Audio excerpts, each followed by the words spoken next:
सब आप क्या समझते हैं कि जुडिशियल कमीशन की जो बात हो रही है इलेक्शन पर, वो उसके बनने का कोई इम्कान है? और क्या ये सारे हल्के आपको खुलते नजर आते हैं या बस मीडिया टॉक ही है?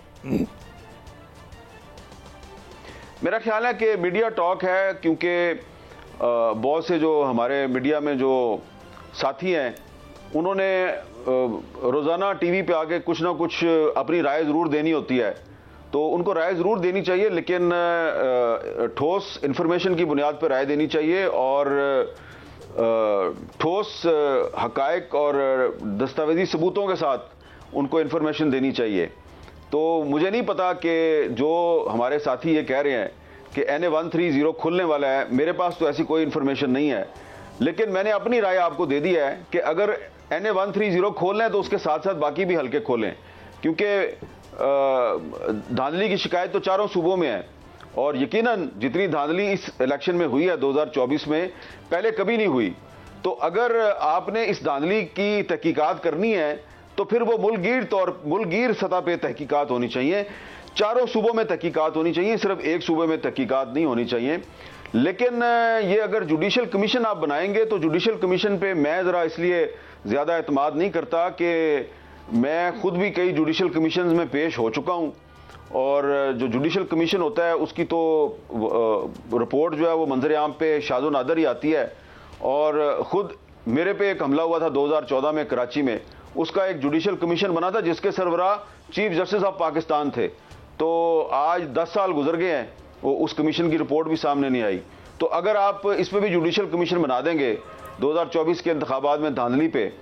तो पता नहीं वो कब शुरू होगा, कब इंक्वायरी मुकम्मल होगी, कब उसकी रिपोर्ट आएगी। मेरा ख्याल है ये काम इलेक्शन कमीशन से ही करवा लें और सिर्फ एक सूबे में नहीं, चारों सूबों में टारगेट कर लें 2-2, 3-3 सीटें और मुल्कगीर तरीके पे, मुल्कगीर सतह पे एक इंक्वायरी होनी चाहिए। अच्छा मीर साहब, जब निगरान हुकूमत थी तो PTI वाले कहते थे जी ये कंटिन्यूएशन है मुस्लिम लीग नून की। आज फिर हम सुनते हैं मुस्लिम लीग नून की हुकूमत है और वो कह रहे हैं निगरानों की तरफ इशारा करें, गोया उन वज़रा और उन सैनिटर्स जो बाद में वज़रा बनेंगे उनकी तरफ इशारा कर रहे हैं, तो वो भी खुश नहीं नज़र आते आपको। तो ये बेल मंडे चढ़ेगी या ये जो हुकूमत है हमारी, जो शुरू से ही एतराज़ात शुरू हो गए हैं? देखिए, इसमें जो खुल के बात की है वो की है इरफान सिद्दीकी साहब ने, और इरफान सिद्दीकी साहब जो हैं वो कोई, उनकी राय को हम इसलिए नज़रअंदाज नहीं कर सकते। पहली बात तो ये है कि वो एक बहुत सीनियर इस वक्त सियासतदान है। दूसरे, वो जो मुस्लिम लीग नून की जो मंशूर कमेटी थी वो उसमें उसकी सरबराही कर रहे थे और जो मुस्लिम लीग नून का मंशूर सामने आया था उसको बनाने में और फिर उसको मुरतब करने में उनका बड़ा अहम किरदार था। और वो ये बताते हैं कि जब मंशूर बनाने के लिए इजलास हो रहे थे तो उस वक्त मंशूर कमेटी के इजलास में मियां नवाज शरीफ साहब की मौजूदगी में ये बात हुई थी कि ये जो निगरान हुकूमतों का तस्वुर है इसको अब ख़त्म कर देना चाहिए। और ये तजवीज़ थी कि मुस्लिम लीग नून अपने मंशूर में वादा करे कि अगर आप इक़्तिदार में आएंगे तो आप निगरान हुकूमतें ख़त्म कर देंगे, क्योंकि ये बहुत मुस्लिम लीग नून के बहुत से रहनुमा ये बात कर रहे थे। लेकिन फिर ये तय हुआ कि हम मंशूर में तो ये चीज़ शामिल नहीं करते, लेकिन जब हम इक़्तिदार में आ गए तो इस पर गौर करेंगे। अब इरफान सिद्दीकी साहब जो हैं वो ये कह रहे हैं कि इस तरह के हालात व वाक़यात जो हैं वो सामने आ गए हैं कि जिससे कि जो निगरान हुकूमत का तस्वुर है उस पर मज़ीद एतराज़ात किए जा रहे हैं। मिसाल के तौर पर जो निगरान वज़ीर आज़म थे अनवारुल्लाह काकड़ साहब, वो सेनेट के इलेक्शन में उम्मीदवार बन गए हैं और वो चाहते हैं कि मुस्लिम लीग नून उनको इलेक्ट करे। और निगरान वज़ीर आला पंजाब मोहसिन नकवी साहब, वो बन गए हैं जी निगरान वज़ीर आला से अब वो वफाकी वज़ीर दाखिला बन गए हैं और साथ में वो पाकिस्तान क्रिकेट बोर्ड के चेयरमैन भी बन गए हैं और वो आज़ाद उम्मीदवार की हैसियत से सेनेट का इलेक्शन लड़ रहे हैं। और वो चाहते हैं कि ना सिर्फ मुस्लिम लीग नून बल्कि पीपल्स पार्टी और दीगर पार्टियां भी उनको सपोर्ट करें। तो बकौल इरफान सिद्दीकी साहब के वो ये कह रहे हैं कि अगर जो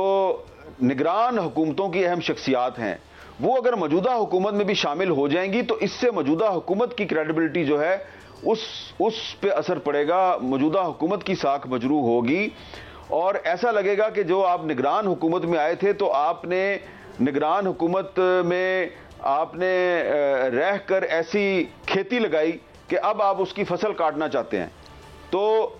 दूसरे अल्फाज में इरफान सिद्दीकी साहब ये कह रहे हैं कि निगरान हुकूमत की जो कुछ शख्सियात अब मौजूदा हुकूमत में या मौजूदा पार्लियामेंट में वो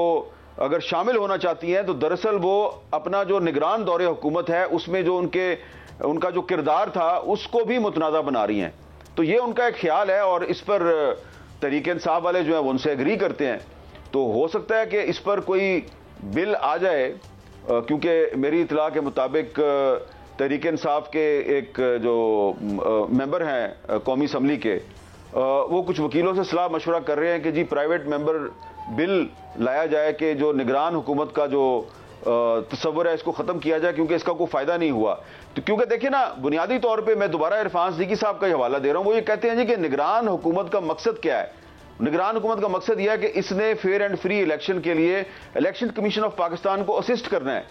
तो अब अगर 2018 का इलेक्शन भी जो है वो मुतनाज़ा था और अब 2024 का इलेक्शन भी मुतनाज़ा है और निगरान हुकूमत की अहम शख्सियात जो हैं वो मौजूदा हुकूमत में भी शामिल हो गई हैं, तो इसका मतलब है कि निगरान हुकूमत फेल हो गई है, उसका तस्वुर जो है वो नाकाम हो गया है। तो फिर इसको एक कॉन्स्टिट्यूशनल अमेंडमेंट के जरिए इसको ख़त्म कर देना चाहिए। लेकिन ये डिपेंड करता है मुस्लिम लीग नून पर। तहरीक इंसाफ जो है वो बिल तो ले आएगी, लेकिन बिल को मंजूर करवाना, आईनी तरमीम को मंजूर करवाना, ये तो मुस्लिम लीग नून का और पीपल्स पार्टी का इख्तियार है। मेरे ख्याल में पीपल्स पार्टी भी इस बिल को सपोर्ट करेगी, लेकिन मुस्लिम लीग नून में इरफान सिद्दीकी साहब इसको सपोर्ट कर रहे हैं, 3-4 और लोगों का भी मुझे पता है वो इसको सपोर्ट करेंगे। लेकिन जब तक शहबाज शरीफ साहब इसको सपोर्ट नहीं करेंगे तो ये आईनी तरमीम मंजूर नहीं होगी। अच्छा मीर साहब, ये एक और भी ये जो 4 आज़ाद उम्मीदवारान हैं ना बेसिकली, तो इसमें अगर party support withdraw, is there any chance कि ये इलेक्ट ना हो सकें अगर ये इतनी इनके खिलाफ एक राय पाई जाती है? नहीं देखें, मुझे ये नहीं पता कि अगर इनके खिलाफ मुस्लिम लीग नून में और बाकी पॉलिटिकल पार्टीज़ में अगर कोई रिजेंटमेंट है तो उसके नतीजे में ये इलेक्ट नहीं होंगे। आप देखें ना, नंबर ऑफ वोट्स देख लेना, मोहसिन नकवी साहब पंजाब से इलेक्शन लड़ रहे हैं, तो नंबर ऑफ वोट्स अगर आप देखें तो वहाँ पे मुस्लिम लीग नून के पास काफ़ी नंबर है, सेटिस्फैक्ट्री नंबर है, तो वो तो मेरा ख्याल है आसानी से सेनेटर बन सकते हैं। लेकिन जो अनवारुल्लाह काकड़ साहब हैं वो आ रहे हैं बलोचिस्तान असम्बली से, वो बलोचिस्तान असम्बली के रास्ते से आ रहे हैं। वहाँ पे मुस्लिम लीग नून ने भी अपने बंदे इलेक्ट करवाने हैं, वहाँ पे पीपल्स पार्टी ने भी इलेक्ट करवाने हैं,